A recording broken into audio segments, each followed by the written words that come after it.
गुलबर्गा शहर के शाबाद रोड पर एक दर्दनाक हादसा पेश आया, जहां पर भीमाबाई नाम की एक औरत जो शाबाद रोड पर ईंट की भट्टी में काम करती है, आज सुबह ब्रिज के पास कपड़े धो रही थी, मगर अचानक पानी में गिरकर तेज धार में बह गई।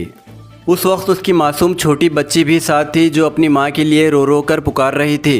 तभी लोगों में अफरा तफरी फैल गई और फायर ब्रिगेड की टीम फौरन मौके पर पहुंच गई और यूनिवर्सिटी पुलिस स्टेशन की टीम भी मौजूद थी, जो इस केस को दर्ज कर लिया है।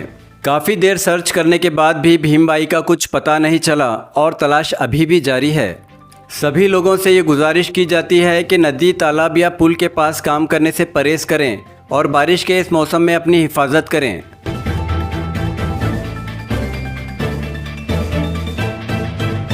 ಹೋಗೋಣ ಪಾರ್ಕ್ ಬರೋಣ ಆಕಿ ಬಾ ಈಗ ನೀರಾಗನ ಬಂದಿದ್ದೇವ್ರಿ ಆ ಕಡೆ ಎಲ್ಲಾ ತಿರ್ಗಾಡಿದ್ರೆ ಸಿಗ್ಲಿಲ್ಲ ಲಾಸ್ಟಿಗೆ ಹೋಗಿ ಬಂದಿರಿ ಪೊಲೀಸರು ಅವರು ಸಿಗ್ಲಿಲ್ಲ ಯಾವಾಗ ಹೋಗಿದ್ದು?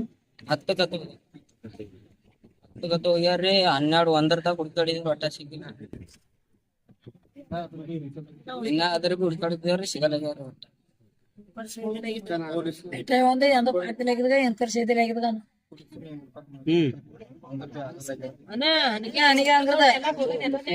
ಭೀಮರಾವ್ ಏನಾಗ್ಬೇಕಮ್ಮ? ಅವ್ರು ಹೆಂಗಮ್ಮ? ನೀ ಅವ್ರದವ್ರಮ್ಮ? ನಿಮ್ಮ ಹೆಸರೇನಮ್ಮ? ಮತ್ತ ನಿಮ್ಗೆ ಯಾವಾಗ ಗೊತ್ತಾಯ್ತಮ್ಮ?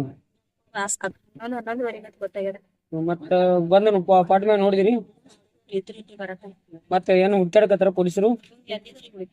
ಶಾಮಕ್ದವ್ರು ಪೊಲೀಸರು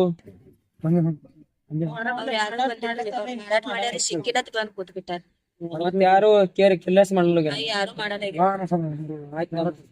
ಮತ್ತೆ ನೀವ್ ಎಷ್ಟ್ ಮಂದಿ ಅಮ್ಮ? ಅಣ್ಣ ತಮ್ಮ ಒಬ್ಬ ಹಾಕಳಾರಿ ಒಬ್ಬ ತಾಮನಾರಿ ಇನ್ಫಾರ್ಮ್ ಮಾಡ್ಬೇಕು. ನಮ್ಮ ಹುಡುಕ್ರಿ ಒಟ್ಟು ಇನ್ಕಮ್ ಮಾಡ್ಬೇಕ್ರಿ. ಸದ್ ಹಂಗೆ ಬರ್ಬೇಕು ನೋಡ್ರಿ. ನಿಮ್ಮ ಅಕ್ಕರ ಹೆಸರೇನಮ್ಮ? ನಮ್ಮ ಅಕ್ಕವ್ರ ಹೆಸರು ಶಾಂತಬಾಯಿ. ಮನ್ಯಾಗ ಇದ್ದೇವ್ರಿ. ಮತ್ತೆ ಫೋನ್ ಯಾರು ಮಾಡಿದ್ರು? ಮತ್ತೆ ನೀವು ಎಷ್ಟ್ ಗಂಟೆದಾಗ ಬಂದ್ರಿ? 1:30 ಗಂಟೆ. ನೀವ್ ಎಲ್ಲಿ ಇರ್ತೀರಿ? ಸಿರ್ಸಿ ಮಟ್ಯಾಗ ಇರ್ತೇವ್ರಿ. ಮತ್ತ 1:30 ಗಂಟೆದಾಗ ಬಂದು ನೋಡಿದ್ರಿ? ನೋಡಿದೇವ್ರಿ. ಬಾಟ್ ಮ್ಯಾಗ ಇದ್ರು ಮತ್ತ ನೋಡಿದ್ರಿ, ಚೆಕ್ ಮಾಡಿದ್ರಿ? ಪೊಲೀಸರು ಮತ್ತೆ ಅಗ್ನಿಶಾಮಕ ದಳದವ್ರು ಬಂದಾರ? ಮತ್ತೆ ಯಾರು ನಿಮ್ಗ ಸ್ಪಂದನೆ ಕೊಟ್ಟಿಲ್ಲ? ಸ್ಪಂದನೆ ಯಾರು ಕೊಟ್ಟಿಲ್ಲ? ಯಾರು ಬಂದಿರಿ? ಓಕೆ.